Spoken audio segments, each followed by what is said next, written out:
Alors je vous demande au préalable de bien vous accrocher, car ce que le Saint-Esprit m'a révélé, ça demande à être réécouté, ou si vous le lisez, à être relu, mais en tout cas, ça la demande à être médité. Pourquoi y a-t-il autant de problèmes avec l'unité de Dieu? Pourquoi tant de personnes, je devrais dire plutôt tant d'esprits, voient et louent plusieurs dieux alors qu'ils n'ont qu'un seul nom dans leur bouche? C'était un mystère. Mais aujourd'hui, nous savons que ce qu'ils voient, c'est eux-mêmes. Et ce qu'ils aiment le plus en eux-mêmes, ce sont leurs idoles. Par quel phénomène cela s'explique-t-il? Eh bien, par le phénomène psychologique bien connu de la projection. Ils projettent leur aspiration profonde. Ce n'est pas un fait nouveau. Bien avant la psychanalyse, Jésus en faisait déjà référence dans ses jugements. Je vais prendre une image. Savez-vous que pour voir la vérité, il faut voir comme au travers d'une vitre? Si la lumière est derrière la vitre, vous y verrez la réalité. Par exemple, lorsque le soleil brille, la vitre qui me sépare du dehors, elle me montre alors tout ce qu'il y a à l'extérieur. Or, beaucoup voient au travers d'une vitre obscurcie. Lorsque le noir ou la nuit est derrière la vitre, ce n'est pas le noir que vous voyez alors, ce n'est pas l'obscurité non plus, c'est vous-même. Je dirais même plus, je dirais même que plus l'obscurité se fait noire derrière la vitre, et plus vous vous voyez distinctement. En traduction, pour traduire, plus vous êtes dans les ténèbres et plus votre opinion de vous-même est importante. Tous les miroirs sont faits ainsi, et c'est pourquoi ils nous renvoient notre propre image. Et c'est comme cela que commence le combat entre la lumière et les ténèbres. Si l'image corrompue de nous-mêmes nous plaît, ou que nous cherchons à l'oublier, nous choisissons les ténèbres. Et si cette image nous renvoie à nos péchés et que nous cherchons à nous en libérer en invoquant le nom du Seigneur, nous choisissons la lumière. Le miroir ne fait que de nous renvoyer notre image, naturelle ou charnelle, mais pour un but. Quel est ce but? Eh bien, ce but, c'est que nous voyions nos péchés face à face pour nous en séparer. Jacques, l'apôtre, le disait bien. Si quelqu'un écoute la parole et ne la met pas en pratique, il est semblable à un homme qui regarde dans un miroir son visage naturel et qui, après s'être regardé, s'en va et oublie aussitôt quel il était. Cet homme a oublié quoi?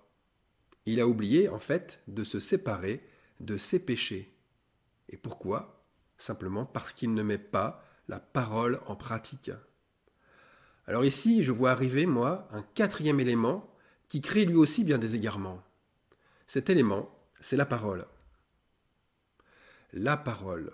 Jean 1, 1. Au commencement était la parole, et la parole était avec Dieu, et la parole était Dieu. La parole fait partie du tout de Dieu le Père.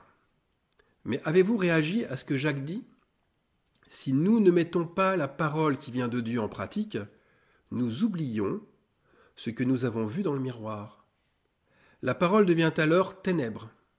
A contrario, si nous la mettons en pratique, la parole devient alors lumière. Oui, vous avez bien entendu, la parole peut être un objet de malédiction et de ténèbres pour celle ou celui qui ne pratique pas ce qu'il a entendu, c'est-à-dire ce qu'il a compris.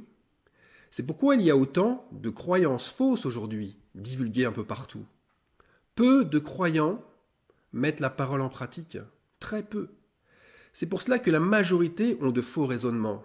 C'est ce que nous dit Jacques 1, 22. Alors, il y a un autre mystère. La parole s'est faite chair. Ça, c'est ce que nous dit Jean. La chair, c'est le corps aussi.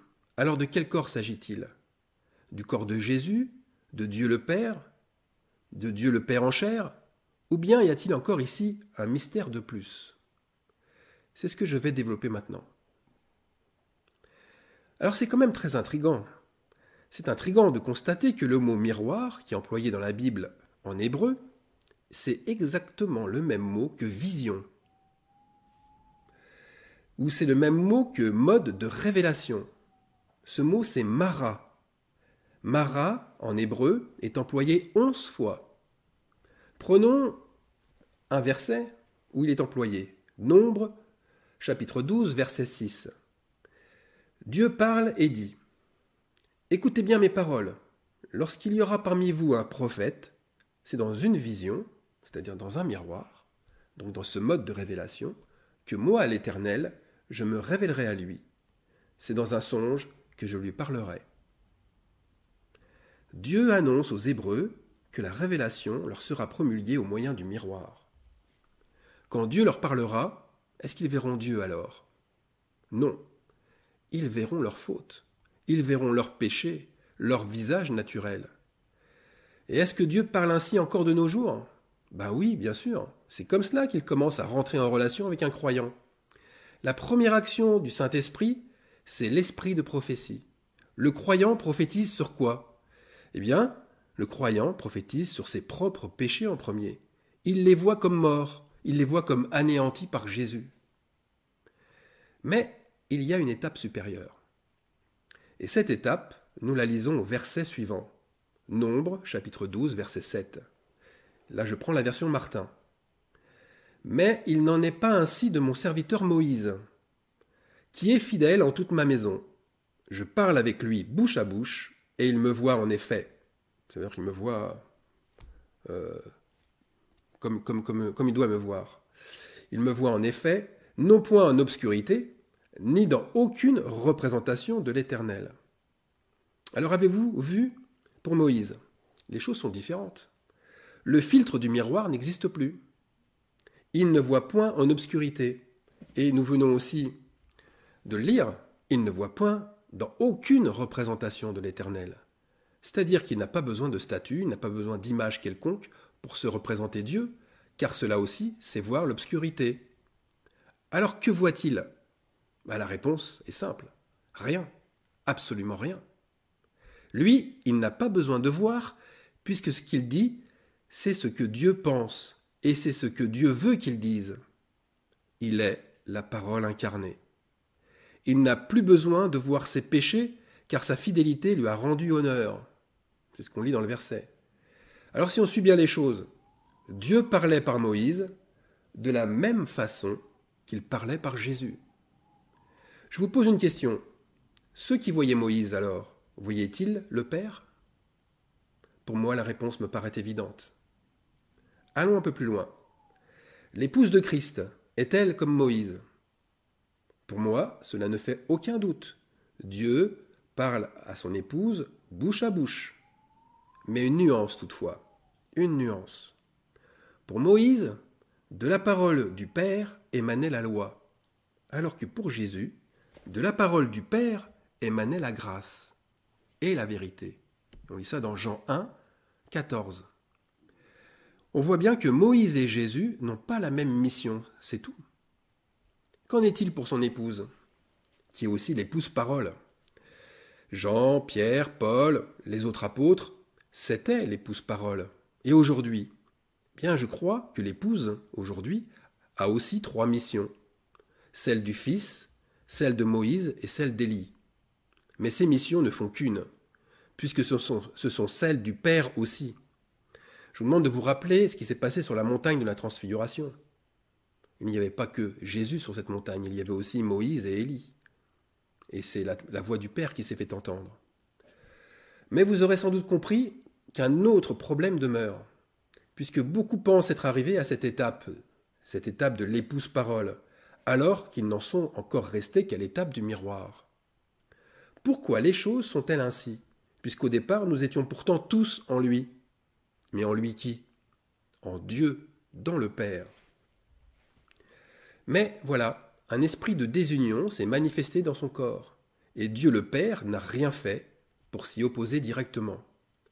Son plan était que ceux qui ont cet esprit contraire, cet esprit ténébreux, s'en débarrassent eux-mêmes, sans qu'il les oblige à abdiquer devant lui. Dieu le Père n'abuse pas de sa puissance pour soumettre les insoumis, mais il préfère que l'amour devienne la seule issue possible dans leur vie.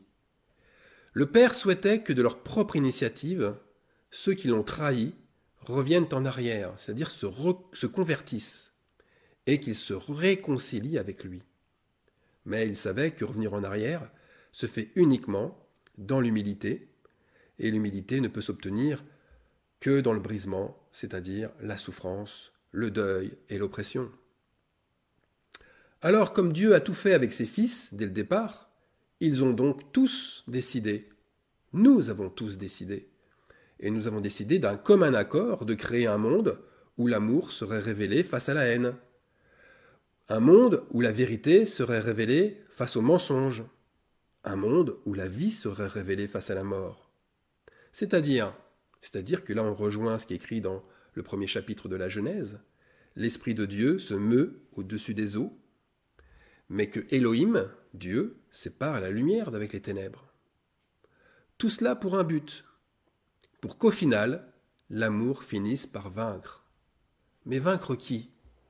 Eh bien, que l'amour finisse par briser même ceux qui ont le cœur trop endurci pour aimer quelqu'un d'autre qu'eux-mêmes. Voilà l'œuvre de Satan. Surendurcir les cœurs. Et c'est cette œuvre-là qui sera anéantie.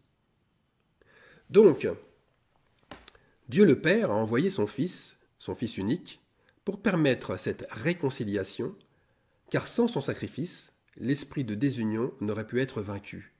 Et par conséquent, aucun d'entre nous n'aurait pu être sauvé.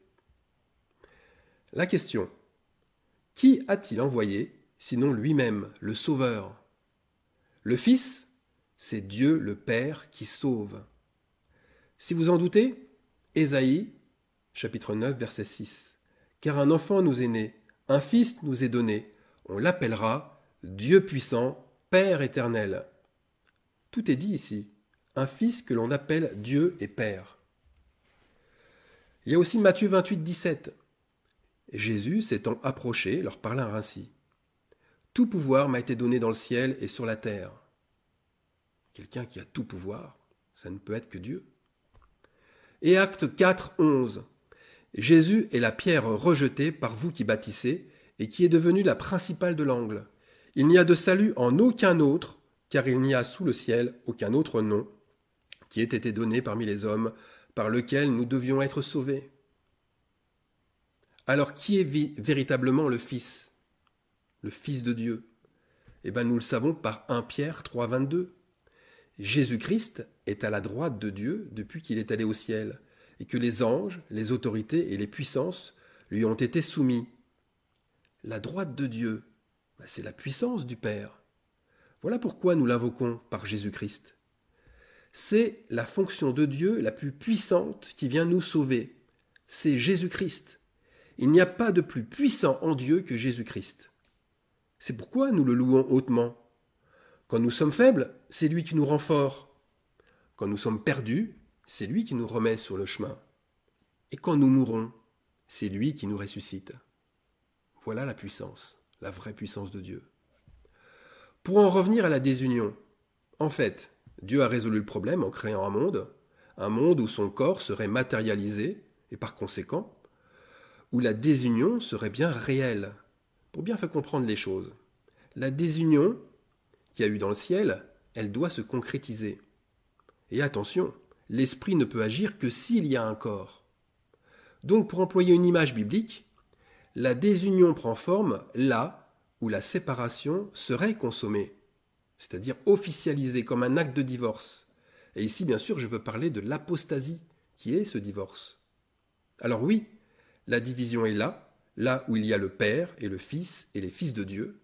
Oui, Dieu le Père se sert de la division pour mieux rassembler. Lisons dans la version Martin, Matthieu 28, 19. « Allez donc et enseignez toutes les nations.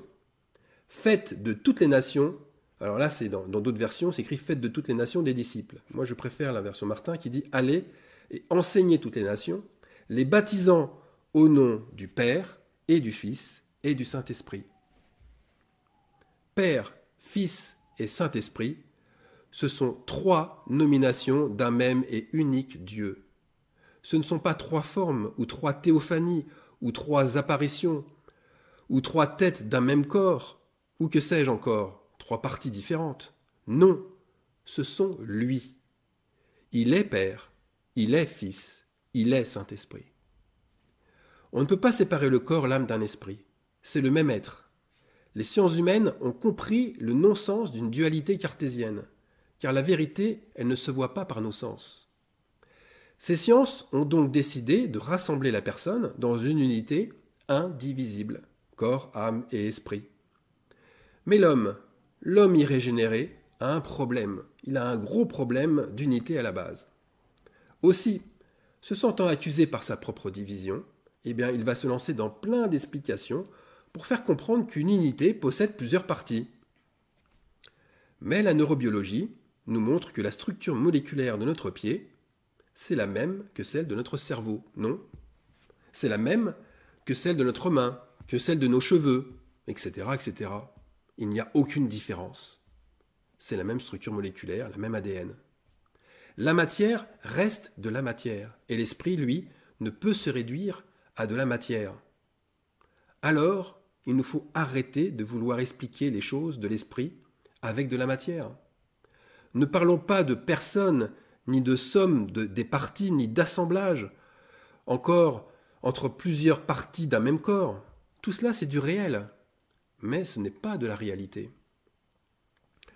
Nous devons bien comprendre qu'au départ, c'est Elohim qui créa le ciel et la terre. Mais qui est Elohim? Un autre Dieu? Un esprit? Deux esprits?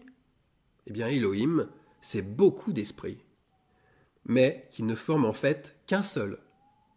Sauf qu'il y avait des esprits contraires, et que l'unité n'y était pas. Alors le Père a voulu tout réunir en lui, en réconciliant tout avec lui-même, tant ce qui est sur la terre qu'au ciel. C'est Colossiens 1, 20 qui nous le dit. Jésus est venu montrer qu'il ne fallait pas séparer l'homme de l'onction. Jésus est venu montrer Christ. Jésus-Christ. Jésus oint. L'homme, Jésus de Nazareth, le deuxième Adam, est venu montrer Dieu. Comme je l'avais déjà dit, c'est Jésus-Christ qui est le Père. Quand il dit « Celui qui m'a vu a vu le Père » ou « Nul ne peut aller au Père que par moi », il n'est pas en train de montrer une porte à atteindre. C'est pas ça. Il est la porte. Il n'est pas l'homme Jésus, mais le Saint-Esprit dans l'homme. L'onction dans l'homme, c'est lui, c'est Jésus-Christ. Jésus uni au Père lors de son baptême par Jean-Baptiste, c'est le Père sur terre. N'ayons pas peur des mots, le vrai sens, ne cherchez pas ailleurs, c'est celui-là. Jésus, c'est le Père sur terre. Matthieu 3,16. Dès que Jésus eut été baptisé, il sortit de l'eau, et voici les cieux s'ouvrirent. Et il vit l'Esprit de Dieu descendre comme une colombe et venir sur lui. Et voici une voix fit entendre des cieux ces paroles. Celui-ci est mon Fils bien-aimé, en qui j'ai mis toute mon affection. Dieu nous montre dans ce passage tout son ADN, Père, Fils et Saint-Esprit. L'ensemble de son identité se trouve là. C'est cet ADN que nous retrouvons par la naissance d'en haut. Pas une partie de l'ADN, la totalité. Si nous commençons à vouloir comparer le Père et le Fils, c'est comme si nous affirmions que l'ADN du Père est bien différent de celui du Fils. Là encore, nous réduisons le Fils à un esprit amoindri, à un esprit enfermé dans un corps, et le Père, lui, nous le mettons à un esprit supérieur, libre et hors des limitations humaines. Mais nous sommes en train de faire une erreur fondamentale. Cette erreur fondamentale provient du fait que l'on schématise, ou plutôt que l'on vulgarise le divin. La vulgarisation, même en science, est devenue presque un blasphème. Nous sommes en train, en fait, là, de séparer Dieu de son unité pour pouvoir expliquer simplement les choses. L'éternité, attention l'éternité, c'est l'union parfaite avec notre Père, donc avec Jésus-Christ, donc avec le Saint-Esprit. Il n'y a que cet Esprit qui est saint et éternel. Il n'y en a pas d'autre. Alors pourquoi avoir besoin d'un corps? C'est que tous les esprits soumis ou insoumis ont été séparés du Père au moment du Jardin d'Éden. Et par conséquent, ils sont mortels et ils ont besoin d'un corps et d'une onction pour arriver à cette perfection du Père. Jésus-Christ désirait que tous les esprits soient plus forts, et qu'ils ne sont actuellement, et qu'ils puissent résister aussi au mal. D'ailleurs, c'est ce qu'il a montré, Jésus-Christ, lors de sa 33e année. Il a montré comment être puissant en résistant au mal. Le but de tout ça, c'est qu'au final, la sainteté qui entre dans le corps d'un croyant, elle finisse par l'habiter complètement, avec le baptême de l'Esprit. Et alors, après avoir persévéré jusqu'au bout, eh bien, ce croyant puisse obtenir la couronne de vie, l'éternité. Alors, pour la conscience du bien et du mal, qu'a-t-elle produit, elle ? Cette conscience du bien et du mal, c'est elle qui nous a coupés du monde infini, du monde éternel. Le péché, la désobéissance ne permet plus à l'homme de se concevoir ni de se projeter comme un être infini. Il commence alors à avoir peur. Il commence alors à avoir peur de la mort et il se voit fini. Il se voit avec un début et une fin. Si on reprend l'image de la vitre, l'image du départ, tant que l'on se voit, tant que l'on voit sa propre image, c'est que l'on regarde vers l'extérieur, donc vers les ténèbres. Lorsqu'on commence à regarder son être intérieur pour se corriger, nous ne voyons plus le monde extérieur, mais à ce moment-là, c'est la réalité éternelle qui n'est que présent. Car dès que l'on regarde les choses avec l'œil de Dieu, il n'y a plus de passé, il n'y a plus d'avenir, mais il y a un présent éternel, un présent qui ne s'arrête jamais. C'est de cette façon que le Père s'est présenté à Moïse. Dieu dit encore à Moïse, « Tu parleras ainsi aux enfants d'Israël. L'Éternel, le Dieu de vos pères, le Dieu d'Abraham, le Dieu d'Isaac et le Dieu de Jacob, m'envoie vers vous. Voilà mon nom pour l'éternité. Tu répondras aux enfants d'Israël, « Celui qui s'appelle « Je suis » m'a envoyé vers vous. » Dieu, c'est « Je suis ». « Je suis », c'est le présent. Et nous devons conjuguer au même temps que lui, c'est-à-dire au présent éternel. Voilà l'ordre temporel. C'est ce qui est éternel qui plonge la chair dans le temps de l'épreuve et qui la juge. Lorsque la Bible fait par exemple référence à l'étang de feu et de soufre, là je prends un exemple, l'étang de feu et de soufre, cet étang n'est pas un endroit, mais c'est un temps, c'est une étendue temporelle. C'est cela qui juge. Le feu, le soufre, elles font référence à la dureté extrême de l'épreuve. C'est un temps qui se prolonge sur plusieurs générations de souffrance et de tourments. Il faut bien comprendre que nous traversons nous-mêmes des temps d'épreuve, et ces temps d'épreuve jugent au présent de notre éternité ou pas. Donc, pour ceux qui se veulent fidèles, mettant en pratique la parole, c'est ça être fidèle, mettre en pratique la parole, eh bien dans le présent, dans le quotidien, ne vous souciez pas de l'avenir. Dieu pourvoira à tous vos besoins et ne regardez pas non plus en arrière. Le passé a déjà été effacé, il n'existe plus. Seul le présent compte et existe. C'est de cette façon que nous pouvons réellement accéder au repos de Dieu. C'est ce sabbat qui témoigne de notre éternité. Voilà la réalité d'un disciple. Un disciple qui est fils, donc aussi fort que Jésus, qui est vivant dans le Père, qui est animé du Saint-Esprit. Il manifeste sa nature, qui est présente parce qu'elle est complète et parfaite. C'est là que réside la clé du bonheur en Dieu. Et cette clé, nous l'avons dans l'Éternel présent, par le Père, le Fils et le Saint-Esprit. Amen.